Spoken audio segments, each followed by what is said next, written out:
하는 것은 말 그대로 나라를 세우는 것입니다. 그래서 이제 그야말로 건국에서 말하는 그 나라, 국가를 무엇으로 봐야 되는지에 따라서 의견이 엇갈릴 수 있고 이때 대한민국 임시정부의 그 어떤 법통을 계승한다는 것이 그야말로 국가를 계승한 것으로 볼 수 있는지 아닌지에 따라서 그렇죠.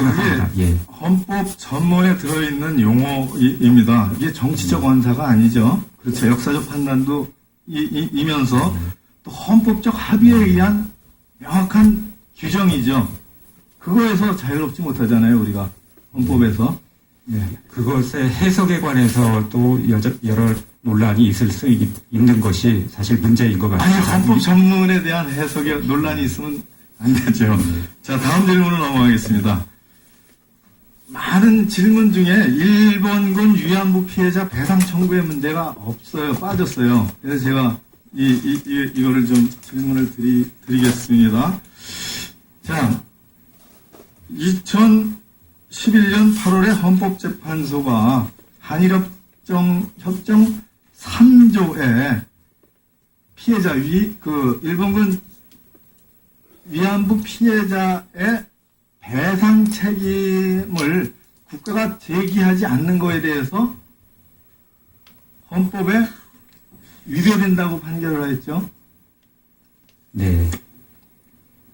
헌재가 그렇게 판결을 했습니다. 네. 네? 위헌이다고 판결했어요. 네. 대한민국 정부가 위안부 피해자의 배상의 문제를 일본과 협의 협상에서 그 원을 풀어주지 않는 것은 위헌이다라고 그렇게 결정을 했습니다.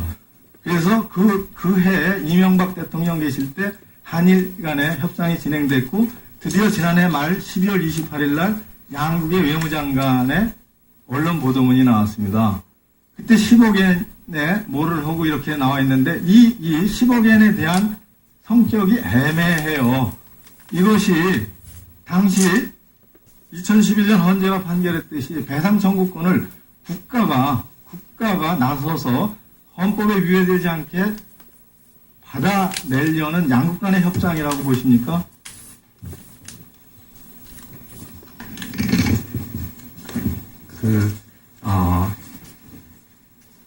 정확히 말씀의 취지를 못 들었습니다만은 제가 이해한 대로 답변을 드리도록 하겠습니다. 그와 같이 어떤 위안부 피해와 관련해서 이것을 이제 국가가 대신 할 수 있느냐 이 자체가 논란이 있을 것으로 생각합니다.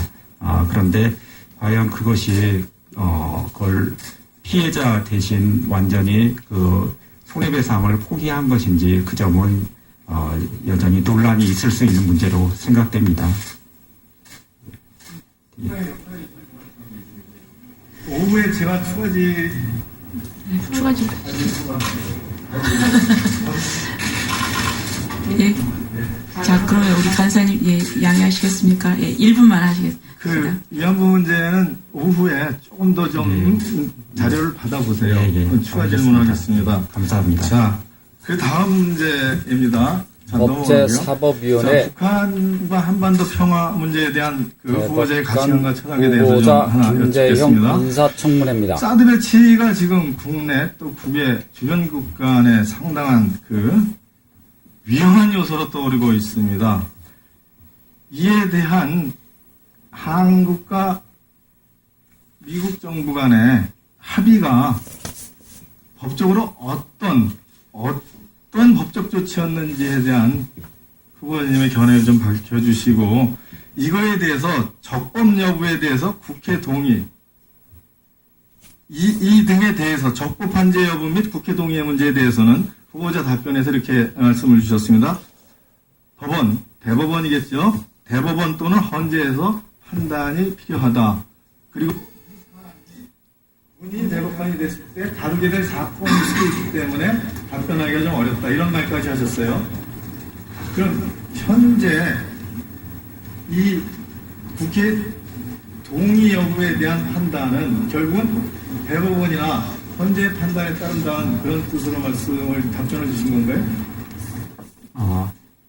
이 부분에 관해서는 논란이 많이 있을 수 있다고 생각을 합니다. 결국 사드 배치가 한미 협정이나 주둔군지 협정의 단순한 이행으로 볼 수 있는지 아니면은 중전의 한미 협정의 범위를 벗어난 것이라서 새로운 조약이나 협약으로 보아야 하는지에 관해서 논란이 많이 있겠고, 그리고 그 중전 협정의 단순한 이행이 아니라면은 국회의 동의가 필요할 것입니다만은 그 점 자체 그 부분에 관해서는 그런 사드 배치에 관한 이 사드 배치에 관한 약정이라든지 이런 것을 그 성격 규정에 따라서 달리 판단할 수 있게 될 것입니다.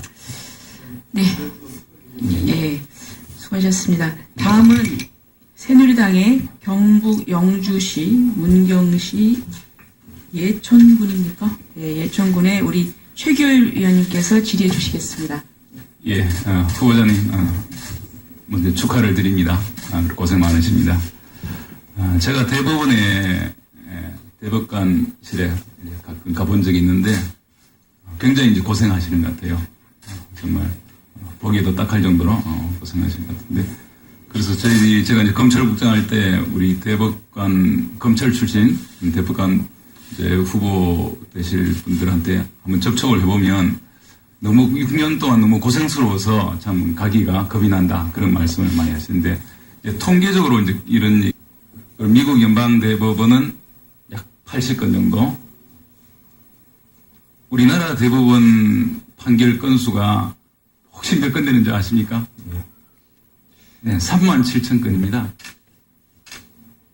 제가 받은 통계로는. 그래서 50건, 80건이 37,000건. 뭐 이렇게 그 많은 차이가 나니까 역시 이제 고생할 수밖에 없다. 또 이것이 이제 대법원 판결은 이제 사실심이 아니고 이제 법률심이니까 사실은 대법원 판결이 법을 만드는 것과 비슷한 그런 이제 효력이 있습니다. 뭐 이런 것은 상당히 문제라고 보는데 우리 후보자님께서는 이 원인이 무엇인지 또 해결책은 뭐 어떻게 하면 되겠는지 혹시 의견을 좀 말씀해 주시기 바랍니다. 예, 감사합니다. 우리나라 대법원의 가장 큰 문제 중에 하나는 그 법률심으로서의 기능을 회복하지 못한 데 있다고 생각을 합니다. 이에 따라서 너무 많은 사건을 대법원이 가지고 있고, 그리고 그것을 판결로 해결해야 되는 문제가 있다고 생각합니다. 저는 오래전에 이런 문제를 해결하기 위해서 상고허가제를 도입하는 것이 좋겠다고 주장한 적도 있습니다만은 현실적으로 그것이 어렵다는 점을 알고 있습니다. 상고법원제도도 지난 국회에서 추진하다가 성공하지 못했습니다. 저는 이런 문제를 상고법원제든 상고허가제든 이런 것을 포괄을 해서 상고심을 제대로 작동할 수 있도록 개편하는 일이 필요하다고 생각합니다. 이를 위해서는 충분한 관련기관들의 논의를 거쳐서 공감대를 얻을 수 있어야 가능할 것으로 생각합니다. 예, 알겠습니다. 예, 꼭 그렇게 해주시기를 부탁을 드리고요. 그리고 또 한 가지 우리나라 이제 대법원 판결을 보면 전원 합의체 판결에서 13대 0 이렇게 전원 합의체 판결에서 전원이 한쪽 의견을 가지는 사건이 한 40% 정도 됩니다. 근데 저희 그 헌법재판소 판결을 보면 이제 헌법재판소 이제 재판관이 9분입니다만은 뭐 최근에 문제된 간통 사건이었는데 여러 가지 그 사건에서 뭐 5대 4가 상당히 많고 또 뭐 6대 3 이렇게 다양한 의견들이 제시가 됩니다. 근데 우리 대법원 판결에서 13대 0으로 완전히 일방적으로 된 것은 우리나라의 다양한 그런 각계각층의 목소리를 반영하지 못하는 것이 아니냐 그런 이제 의견이 있고 또 우리 후보자님 이 작성한 논문 등을 제가 뭐 조금 봤습니다만은 소수설을 주장한 경우가 좀 작다. 우리 그 후보자님도 서울대 또 판사 출신 또 남성으로서 좀 이 소수자 보호에 약할 수 있지 않느냐 이런 그 우려가 있는 것 같습니다. 이에 대해서 좀 의견을 좀 말씀해 주시기 바랍니다. 대법원 판결에서 이른바 이제 전원일치로 판결이 나오는 경우가 많이 있습니다만은 이것은 다른 나라에서도 그 전원일치로 나오는 경우가 상당히 많이 있는 것으로 알고 있습니다. 그리고 미국 연방대법원에서도 그 원래는 의견이 엇갈렸지만은 소수 의견이 있었지만은 대법원장이라든지 대법관들이 좀 더 사회에 큰 영향력을 미치기 위해서 의견을 조정해서 오히려 전원일치로 나왔던 유명한 판결들이 있습니다. 그런 판결들이 이제 소개되기도 합니다.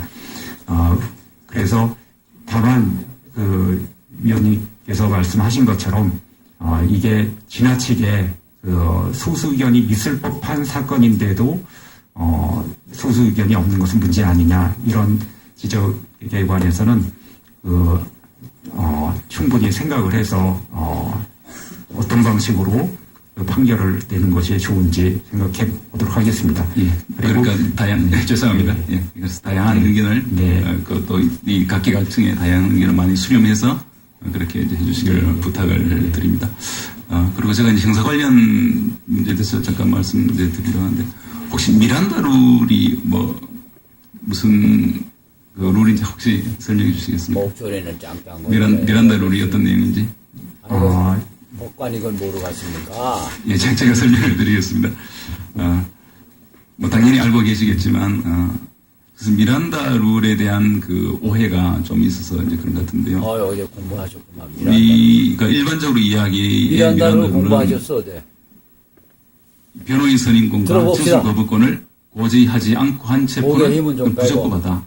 그 체포 구속이 부적법하다. 이렇게 해석을 많이 하는 것 같습니다. 근데 이 미란다 룰은 진술 거부권과 변호인 선임권을 고지하지 않고 얻은 진술은 그 증거 능력이 없다. 그 증거를 쓸 수 없다는 것이거든요. 그래서 이것이 제가 찾아보니까 미국 로스쿨 시험에도 미국 그 변호사 시험에도 이제 이런 내용이 나온 것을 봤는데 그래서 이 미란다 룰 그러니까 진술 거부권과 변호인 선임권을 고지하지 않았을 때 그 체포를 부적법하게 하는 것은 아니다. 그런 점을 좀 그 명확히 좀 해주셨으면 좋겠고요. 그리고 이제 그 구속 기준과 관련해서 최근에 보험검찰 간에 이렇게 좀 논란도 있었습니다만은 이 구속 기준이 좀 명확해야 되겠다. 그러니까 다른 나라의 경우에는 어떤 사건에 있어서 이것이 구속될지 불구속될지 예를 들면 한 10년간 그 법조계에 있었으면 이 부분은 오해. 예, 시간을 지켜주셔서 감사합니다. 수고하셨습니다.